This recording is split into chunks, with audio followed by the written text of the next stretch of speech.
Yo creo que sí, este es un tema muy importante, pero a mí, en el caso, lo que me preocupa como analista de los movimientos de hidrocarburos es que en realidad estamos cambiando de un método eficiente, que es el transporte de ductos, a uno un poquito más controlable por el momento, que es el transporte por medio de pipas. Entonces, el hecho de que en la batalla, en el primer frente, al parecer parece ser que estamos cambiando el método de transporte a uno que es mucho más caro, mucho más elevado el costo de transporte, para tratar de desequilibrar a lo que se había establecido en cuanto al robo de hidrocarburos. Sin embargo, el costo de pipas, las pipas en realidad no son más seguras que el ducto, simplemente se dejó de usar la pipa porque el ducto, por los beneficios del ducto, que se puede robar mucho más rápido, obviamente, que las pipas, se usó mucho más. Pero a mí lo que me preocupa es que en el combate, en la estrategia de combatir el robo de hidrocarburos, nos fuimos a un medio mucho menos eficiente y mucho más caro. Sí, desde luego. Entonces, Adrián, yo te quería preguntar de eso, por supuesto, en específico, la conducción de los combustibles, de los productos que genera Petróleos Mexicanos para la población a través de ductos, pero primero te hice la pregunta de pedirte una opinión, tomando en cuenta toda tu experiencia en este tema. Tú, en lo personal, como ciudadano y como experto en hidrocarburos, ¿qué opinas de la urgencia legislativa para considerar el delito de robo de combustible y todo lo que conlleve, considerarlo ya un delito grave? Se había tardado México en llegar a este punto, siendo tan vulnerable el tema justamente de estas arterias que distribuyen los productos petroleros y donde evidentemente hay una hemorragia. Sí, no, claro, yo creo que yo cubro todo el área de Latinoamérica y el ejemplo más aplicable en este caso es el ejemplo de Colombia, donde la FARC utilizó el robo de hidrocarburos para financiarse. Entonces, y en este país, como tú bien mencionas, Pepe, el crimen, el delito es mucho más elevado, entonces el castigo es mucho más fuerte. Entonces, en ese aspecto yo creo que se debería considerar las alternativas en países afines que han tenido este problema en Latinoamérica y en el mundo, y aplicar un castigo más ejemplar para también hacer que esto no sea tan común como lo es ahora. Ahora, no me quiero desviar con la parte política, efectivamente volvemos contigo a la parte técnica. Bien nos decías, los ductos mueven muchísimo más producto que las pipas y a un costo menor.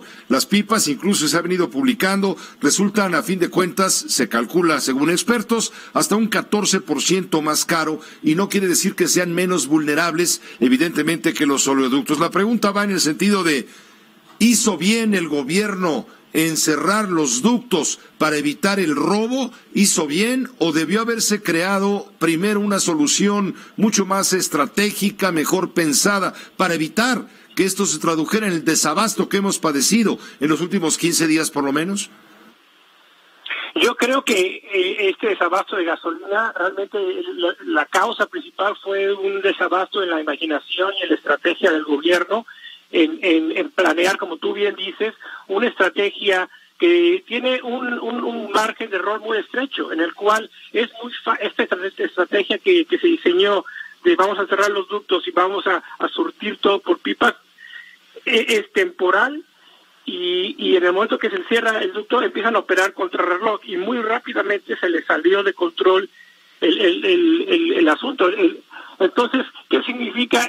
¿Cómo evalúas? Sí, obviamente, al cerrar el ducto pudiste cerrar algunas de las tomas clandestinas que existían, y eso es bueno, pero sin embargo, lo que a mí me preocupa como analista es de que el sistema, la fragilidad del sistema, no te permite cerrar los ductos, porque ya vimos lo que pasó, y puedes comprar 500 pipas más, y estas pipas están diseñadas para un concepto del último kilómetro, donde simplemente de los puntos de distribución nada más transportan el combustible unos cuantos kilómetros. Es decir, ahora, la clave, Adrián, es el almacenamiento. No entiendo por qué el sector privado no ha invertido en el tema de almacenamiento. ¿Será porque le resultaba más cómodo a Pemex, cuando faltaba gasolina, comprarla, costara lo que costara?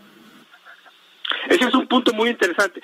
De hecho, el sector privado sí ha invertido en almacenamiento. Por ejemplo, no sé si tú has enterado que hay un almacenamiento salino cerca del puerto de Pajaritos, de la empresa ZIPSAT, que es el mejor almacenamiento del mundo, porque es en base a una caverna de sal.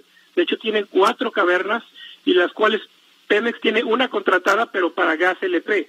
Hay 3 que se pudieron haber utilizado ya listas, de 1.8 millones de barriles para almacenar gasolina, pero simplemente no existe el incentivo, porque como se pierde mucho el dinero en la gasolina, por lo mismo de que no los mexicanos, aunque no lo creamos, no pagamos lo que cuesta, entonces no hay incentivo de crear esa infraestructura. Sin embargo, vale la pena mencionar que los privados, por ejemplo Exxon, que ellos construyeron su propia manera de suministrarse, y ellos no perdieron ningún momento gasolina, porque no le tienen que comprar a Pemex, y ellos siguieron funcionando. Entonces depende de cómo lo veas, y yo creo que hay que crear el incentivo sí para construir el almacenamiento, hay negocio, pero el problema que vemos ahora es que obviamente estos son infraestructuras que cuestan muchísimo dinero y que se tienen que realizar por muchos años, y lo que estamos viendo en el mundo es obviamente un movimiento hacia otras alternativas de los hidrocarburos, entonces lo hace un poquito más difícil que alguien venga e invierta cuando las condiciones no están en el país en ese aspecto. Bueno, ya vimos lo que sucedió recientemente cuando fueron los funcionarios de Petróleos Mexicanos, acompañados por funcionarios de la Secretaría de Hacienda, a mandar una señal de calma a los mercados de inversionistas en el sector energético, concretamente en la parte de Petróleos Mexicanos, y regresaron con un palmo de narices, porque parece que en Nueva York la semana pasada no se convenció a los inversionistas sobre la política energética en ese sentido, y esta es una mala señal para la empresa más endeudada del país. Hablábamos el otro día de una deuda, tú lo sabrás mejor, que ronda los 89,000 millones de dólares. Es la deuda más, yo recuerdo, lo comentábamos aquí, ¿no? Esa deuda era la deuda de todo el país cuando terminó Luis Echeverría su sexenio. Sí, es alrededor del 97% de los activos que lo hace la compañía de petróleo más endeudada. El problema es que también estamos invirtiendo en cosas que sí hay desencanto en el terreno energético internacional, porque mucho de lo que se está invirtiendo son proyectos que sí son viables, pero también es muy difícil que, digamos que es lo que llaman en el fútbol americano un Hail Mary, un pase de 50 yardas. Si te sale, ganas el partido, pero el problema es que las posibilidades que te salgan son muy limitadas, sobre todo en este mundo cambiante. Un punto muy importante que quiero hablar para enfatizar en este punto es, por ejemplo, ahorita la estrategia se está recargando en el uso de las pipas, que como tú bien mencionaste es mucho más cara. Pemex ha perdido mucho dinero en refinería, en el uso de las refinerías. ¿Por qué? Porque este es un negocio centavero. Los márgenes, las ganancias y las pérdidas se basan en los centavos. Y ahora estamos entrando a una estrategia donde vas a hacer más cara la gasolina nacional, por lo mismo que la estás transportando en pipas. Entonces todavía le vas a incentivar a las empresas a comprar gasolina barata, que aún en Estados Unidos, porque la puedes comprar tan barata que aún te justifica los gastos de logística. Entonces en ese aspecto yo creo que hace falta un estudio generalizado de toda la cadena de valor para Petróleos Mexicanos, para que entiendan cómo cada una de sus acciones tiene repercusiones en otros de esos mismos negocios. ¿Podría haberse combatido el robo de combustible sin cerrar los ductos? Yo creo que sí se pudo haber combatido pero con un plan mucho más establecido. Por ejemplo, nosotros tratamos de tomar las informaciones en cuanto a datos, y ahorita los datos todavía no están 100% disponibles, pero por ejemplo, yo lo que hubiera recomendado es obviamente tener todos los TAR, los sistemas de almacenaje de gasolina llenos, tener todos los insumos y el petróleo crudo ligero disponible para que las mismas refinerías pudieran producir más gasolina si se necesitara, que no era el caso, tampoco era el caso de los centros de almacenamiento. Entonces se hubiera querido una preparación ya con mucho más tiempo que lo que se hizo, además de tener un plan B y un plan C y un plan C y un plan D, porque como mencioné, este es un plan que tenía muchas posibilidades de fracasar. Y por ejemplo, en Estados Unidos, dos cosas. Para que tengas una idea, aquí en México tenemos 3 días de suministro. Significa que si no le metes más gasolina al sistema, en 3 días empieza a haber desabasto, que fue lo que pasó. Estados Unidos tiene 25 días de suministro. Pero pero se ha mencionado y nos consta, porque están las imágenes, de los barcos fondeados en puertos mexicanos, sobre todo del Golfo de México, claro, con miles y miles de litros de combustible. ¿Por qué entonces hay desabasto? Excelente pregunta. Porque tú, al cerrar, hay 2 ductos principales que surten al país. Obviamente, de las importaciones, que es el 70% del suministro del país. El ducto Tuxpan-Tula se cierra. Entonces, ¿qué pasa? Tienes los barcos que se tardan más en descargar porque tienen que descargar de pipa en pipa. El almacenamiento que tiene el puerto ya está lleno.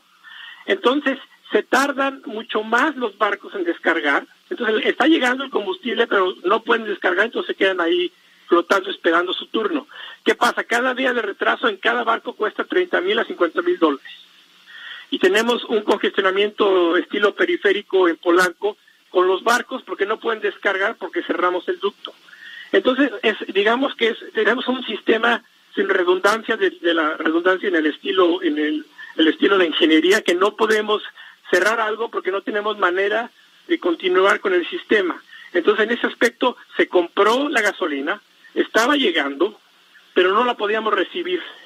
Y aquí entra el tan controversial artículo del Wall Street Journal. Ellos hablaban de gasolina recibida y nosotros estábamos hablando de gasolina comprada. El problema es que no sabemos saber cuándo se compró. Puede que se haya comprado cuando ya vieron el problema. Entonces, por eso digo que en unos 2 meses vamos a ver realmente lo que pasó, porque tenemos acceso a la información que nos da Estados Unidos, que curiosamente también ahorita no está disponible porque por el mismo cerrazón del gobierno, que la gente no está trabajando, entonces no tenemos el acceso a la información que tenemos casualmente, pero en unas semanas esperemos poder tener la información completa y hacer un análisis completamente de lo que pasó. Permíteme, Adrián Calcane, un par de preguntas más y para cerrar este análisis que apreciamos en lo que vale. Primera pregunta, ¿Pemex resulta obsoleto entonces en su estructura operativa? ¿Esto quedó demostrado con el desabasto? No es obsoleto en el aspecto de que funciona, pero el problema es que tiene muy poco margen de error. Entonces, cualquier cosita y se vuelve, y no tenemos la manera de reemplazar lo que está pasando. 3 días de gasolina para un país como México, con la dependencia que tiene, y ya lo vimos con putrefacción de alimentos en la central de abastos, con pérdida de productividad de la gente de la gasolina. Digamos que es una situación con la que hemos vivido por mucho tiempo, por consecuencia de muchas políticas de muchos años, pero digamos que el sistema funciona y luego creo que se le trataron de hacer cambios, con la nueva administración se trató de hacer cambios y es un sistema muy delicado y casi se les muere el paciente en ese aspecto. Con muy poco margen de maniobra, ya lo has dicho. Y por último, el sindicato. ¿Qué papel está desempeñando o ha desempeñado el sindicato para bien o para mal de Pemex? En esta crisis en particular, obviamente las pipas operadas por el sindicato fueron muy importantes, fueron parte de la estrategia, y en ese aspecto colaboraron obviamente para tratar de solucionar el problema. Como ya lo mencionamos, las pipas en realidad no eran la solución, era una solución temporal que era tapar un sol con un dedo, pero lo que hace el sindicato digamos a grande escala es que encarece los costos de producción de Pemex en comparación, sobre todo en refinerías, volviendo a lo mismo, que son de centavos, que es la gasolina. Entonces,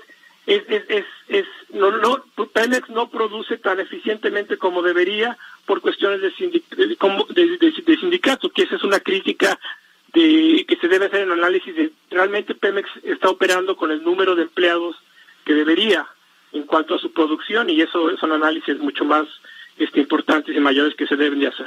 Adrián, para concluir entonces, en resumen, tú dirías que la intención de combatir el crimen del robo de combustible es justificable, es urgente, es necesaria, pero que faltó previsión. Justamente eso. Yo le aplaudo al gobierno federal la lucha, le aplaudo la intención, es algo muy necesario, se nos da muchísimo dinero en el robo de gasolinas, el equivalente al presupuesto de la UNAM, del POLI y de la Universidad Autónoma Metropolitana, es muchísimo dinero para estar desperdiciando, pero volviendo a la analogía del paciente, el paciente está en terapia intensiva, es muy difícil tener la capacidad de maniobra, entonces se tiene que planear todo muy bien, y yo creo que llevar esta lucha tan rápido en 6 semanas de gobierno sin la planeación adecuada fue tal vez las consecuencias de lo que vimos.